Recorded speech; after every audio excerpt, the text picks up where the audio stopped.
अस्सलाम वालेकुम नाज़रीन, मैं हूँ आदम शबानी। आप देख रहे हो ASB उर्दू टीवी। जैसे कि मैं बलूचिस्तान के हवाले से आप तक खबरें पहुंचाने की कोशिश करता हूँ, आज भी आप तक खबरें लेके आया हूँ। और बलूचिस्तान में इस टाइम जो है क्या बताऊँ आपको, क्या नाम दे सकूँ बलूचिस्तान को। इस टाइम बलूचिस्तान जल रहा है आग में।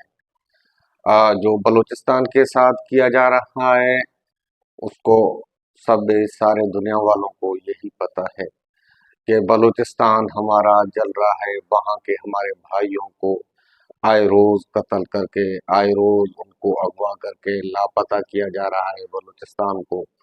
बलूचिस्तान वाले जो हैं इस टाइम तक भी लापता हैं। कई आए रोज जो है बलूचिस्तान में आ, हाथ से बलूचिस्तान के अमन को खराब किया जा रहा है। रियासत की तरफ से, रियासती इदारों की तरफ से बलूचिस्तान के अमन को हाथों से खराब किया रहा है। बलूचों को अगवा करके, बलूचों को मिसिंग पर्सन करके, बलूचों को जो है आ, लापता करके, बलूचों के जो हैं मशकशुदा लाशें देना, इज्तिमाई कब्रों तक आ, ये बलूचों का सिलसिला जो है रियासत के तरफ से थम न सका।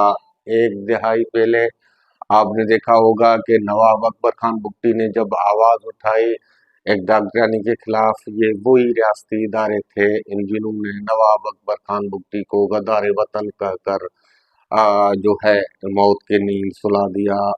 बम हमले करके, गद्दार वतन करके नवाब अकबर खान को शहीद कर दिया गया। उसके बाद जो है बलूचिस्तान में बदअमनी शुरू हुई, तो आज तक बलूचिस्तान से बदअमनी थमने का नाम ही नहीं ले रहा है।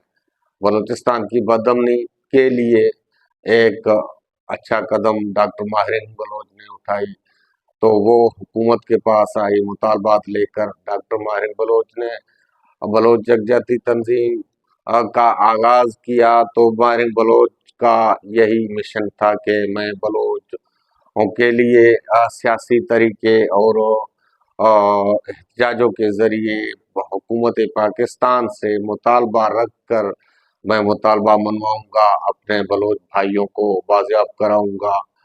तो इसीलिए माहिर बलोच ने जो कदम उठाए वो आइन और कानून के दायरे में रहकर कदम उठाए, एहतजाज किए। वो आइन और कानून से बालातर नहीं थे। और तो इसीलिए माहिर बलोच ने 2023 में जो है बलोच यकजहती कमेटी का बुनियाद रखा।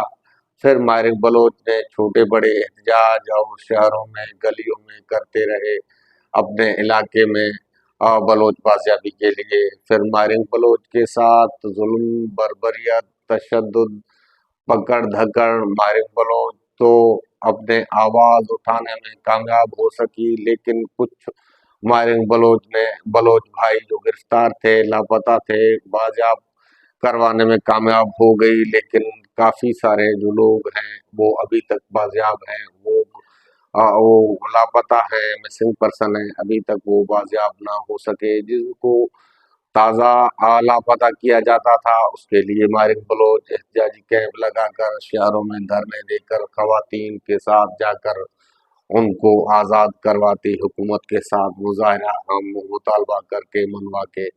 फिर माहिर बलोच ने इस काम को तेजी से शुरू किया। तो माहिर बलोच का पहला स्टेप जो था बलोच यकजहती कमेटी के सरबराही में इस्लामाबाद का लॉन्ग मार्च। जब माहिर बलोच इस्लामाबाद लॉन्ग मार्च में निकली तो माहिर बलोच के साथ भी यही वही रवैये रखे गए जो पहले बलोचों के साथ होता आ रहा। तो माहिर बलोच वहां से वापस आई तो चंद 100 लोग थे माहिर के पास। जब माहिर बलोच वापस आई तो पूरे सोशल मीडिया और नेशनल मीडिया, इंटरनेशनल मीडिया ने माहिर को कवरेज दी और बैनुल अक़वामी मीडिया ने माहिर को कवरेज दी। तो फिर माहिर इस्लामाबाद से वापस लौटी तो एक लीडर बन के लौटी। जब मारिक बलोच के साथ तो मारिक बलोच को वहाँ इस्लामाबाद प्रेस क्लब में के सामने धरना लगाई बैठी थी, वहाँ उनको बैठने नहीं दिया गया मारिक बलोच को। तो फिर मारिक बलोच ने वापसी की नाउमीदी लेकर आ, वहाँ से टेंट से तस्वीरें उखाड़ कर रो रो कर उन माओं, उन बहनों, उन भाइयों के समेत वापस जो लौटी। तो मारिक बलोच का इस्तकबाल कोयटा ग्राउंड में हुआ। तो आपने देखा कि लाखों के तादाद, हजारों के तादाद में मजमा इकट्ठा हुआ मारिक बलोच का, वहीं इस्तकबाल हुआ। उस इस्तकबाल में मारिक बलोच ने यह साबित कर दिया कि जो लोग जो है अपने कौमों के लिए काम करते हैं, उनके इस्तकबाल में ऐसे हजारों लोग निकल आएंगे और हजारों अफराद निकल आकर उनके इस्तकबाल करेंगे। फिर छोटे बड़े जुलूस करती रही मारिक बलोच, बलोचों के मिसिंग पर्सन के आज़ादी के लिए। लेकिन मारिक बलोच को वो जो फायदा था, वो उस तंजीम को वो फायदा ना मिला। लेकिन बलोच अभी तक भी माहिरीन के जदोजहद के कोशिशों काविशों के बावजूद भी मिसिंग पर्सन आज़ाद ना हो सके। माहिरीन बलोच ने सोचा कि हम आगे बढ़ते हैं। माहिरीन बलोच ने ये ठान लिया कि हम इन मिसिंग पर्सनों को आज़ाद करके अपना जो है मैं दम लूँगा, वैसे मैं खामोश रहने वाले नहीं। मारिक बलोच ने फिर अपने जो है यूनियन और अपने जो है कारकुनान, अपने जो है जो बॉडी के मेंबरान, मरकजी मेंबरान को सरगर्म करके, क्योंकि बलोच लापता होने में तो आए रोज रोजाना के बुनियाद पे 3 से 4 अफराद को लापता किया जाता है, वो तो रुकता नहीं है, थमता नहीं है। इसीलिए मारिक बलोच को ये मौका मिलती रही कि मारिक बलोच उन मिसिंग पर्सन के लिए आवाज उठा रहे थे जो ताज़ा हालिया दिनों में लापता किए गए थे। जब मारिक बलोच उनके लिए जहीर बलोच के लिए आवाज उठाने के लिए निकली कोयटा बलोच के रास्तों में, वहाँ मारिक बलोच के कारकुनों और खवातीनों की असमत दरी और उनके दुपट्टे खींचे गए, खवातीनों के ऊपर FIR लाठीचार्ज ये की गई। मारिक बलोच उनके बाद जो है कोयटा में रेड जोन में जाकर बैठी। उन मुतालबात जहीर बलोच को बाजियाब करवाने के लिए उन्होंने सरकारी और सूबाई हुकूमत ने मारिक बलोच के मुतालबात पे मानने की हामी भरी। तो फिर मारिक बलोच ने वो एहतजाज ख़त्म किया, क्योंकि मारिक बलोच ने इससे पहले ग्वादर में पूरे बलोच कौम को इकट्ठा होने के लिए दावत दी थी। राजी मुच्ची के नाम पर एक जलसा कायम किया था। उस जलसे में मारिक बलोच ने बलोच भाइयों को दावत देते हुए और उन्होंने यहाँ राजी मुच्ची गैदरिंग जो रखी, इस गैदरिंग का राजी मुच्ची नाम दिया कि सारे बलोच पख्तून बलूचिस्तान के जो भी रहने वाले हैं वो सारे इस प्रोग्राम में शिरकत करें, ताकि हम ऐसा लाएअमल जोड़ें जिसमें ये हमारे बलोचों के ऊपर और बलूचिस्तानियों के ऊपर जो जुल्म किए जा रहे हैं वो बंद होने चाहिए।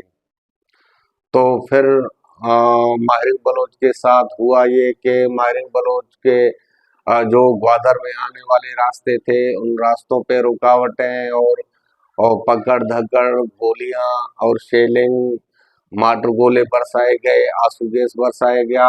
लोगों को कराची से और कोयटा से, दीगर शहरों से ग्वादर आने नहीं दिया जा रहा था। रास्ते बंद किए गए, गाड़ियां चलाई, धड़ाधड़ अंधाधुंध रियासत के रियासती इदारों ने फायरिंग किए, वो गाड़ियों के टायर बर्स्ट किए, गाड़ियों को आग लगा दी और वहाँ वो के एहतजाजियों के ऊपर गोलियां बरसाए, लोगों को गोलियों से भून डाला, जख्मी किया और शहीद करता रहा। ये तमाशा दुनिया देखती रही, क्योंकि मारिक बलोच के तंजीम के जो भी कारकुनान थे वो इतने ट्रेंड थे, जो सोशल मीडिया में वो अपने جو بھی ظلم چل رہا تھا ان کے فوٹیجز آ رہے تھے، ان کے جو ہے ویڈیوز بنا رہے تھے مارنگ بلوچ کے کارکنان. تو پھر یہ منظر بھی آپ نے دیکھا، عوام نے دیکھا، پورے عالم اسلام نے دیکھا، دنیا نے دیکھا کہ مارنگ بلوچ کے ساتھ کتنا ظلم ہوا، اور ان کے کارکنوں کے ساتھ، ان کے ہمدردوں چاہنے والوں کے ساتھ کتنا ظلم ہوا، کیا ہوتا رہا، یہ آپ کے سب کے آنکھوں کے سامنے ہے. تو پھر وہ دھرنا کافی سارے 50,000 سے زائد گرفتاریاں ہو چکی تھی. اس کے بعد جو ہے وہ دھرنا، وہ راجی مچی جلسہ، جو جلسہ عام تھا، ایک گیدرنگ تھا، وہ دھرنے میں تبدیل ہو گئی. 11 روز دھرنے میں تبدیل رہی. دھرنا لگا کر پدیزر کے مقام پر بیٹھی رہی. مارنگ بلوچ صرف یہی مطالبات تھے مارنگ بلوچ کے، سمپلی آئینی اور قانونی، اور یہی مطالبات تھے کہ بلوچ مسنگ پرسن کو جو ہے رہا کیا جائے، اور بلوچستان کے ساحل وسائل پر غیروں کو قابض نہ کیا جائے. ان کے اوپر بلوچوں کا حق ہے. بلوچوں کو ہی یہ اختیار ہونا چاہیے کہ بلوچ یہاں کے وسائلوں پر اپنے کام کریں، ساحلوں پر ان کے اپنی ملکتیں جائیدادیں ہیں، ان کو جائیدادوں پر قابض اور لوگوں کو نہ کیا جائے. سمپل سے مطالبے تھے. جیسے کہ مارنگ بلوچ کے یہ مطالبات تھے کہ سوئی گیس بلوچستان سے نکلتی ہے کہ بلوچستان کو ملنا چاہیے، بجلی بلوچستان سے جاتی ہے تو بجلی بلوچوں کو ملنا چاہیے، اور کوئلہ جو ہے بلوچستان سے نکلتی ہے تو کوئلہ کا فوائد بلوچستان کو ہونا چاہیے. گیس بلوچستان سے نکلتی ہے تو وہ گیس کا فائدہ بلوچستان کے لوگوں کو ہونا چاہیے، کیونکہ یہ پسماندہ علاقے ہیں، غریب ترین علاقے، نہ روڈ ہے، نہ راستے ہیں، نہ اسپتال ہے، نہ اسکول ہیں، ہمارے بچے بھی پڑھیں. جیسے کہ سونا اور چاندی بھی بلوچستان سے نکلتا ہے تو بلوچستان کو اور بلوچستانیوں کو ان کو بھی ان کا حق دینا چاہیے. ان کے وسائل اور ساحلوں پر کسی اور لوگوں کو قابض نہ کیا جائے. تو سمپل سے مارنگ بلوچ کے یہ مطالبات تھے. ان مطالبات کے لیے مارنگ بلوچ کے اوپر جو بھی تشدد FIR ہوتے رہی وہ آپ سب کے سامنے تھے. مجھے دیجیے اجازت، اپنے میزبان آدم شبانی کو پھر ملیں گے اگلے ولاگ میں، کیونکہ ویڈیو لمبا ہوتا جا رہا ہے. جو دوست میرا یہ چینل دیکھ رہا ہے کہ میرے چینل کو سبسکرائب کیجیے، بیل آئیکن کا بٹن پریس کیجیے تاکہ ہر آنے والی خبر آپ تک پہنچتا رہے. اللہ حافظ.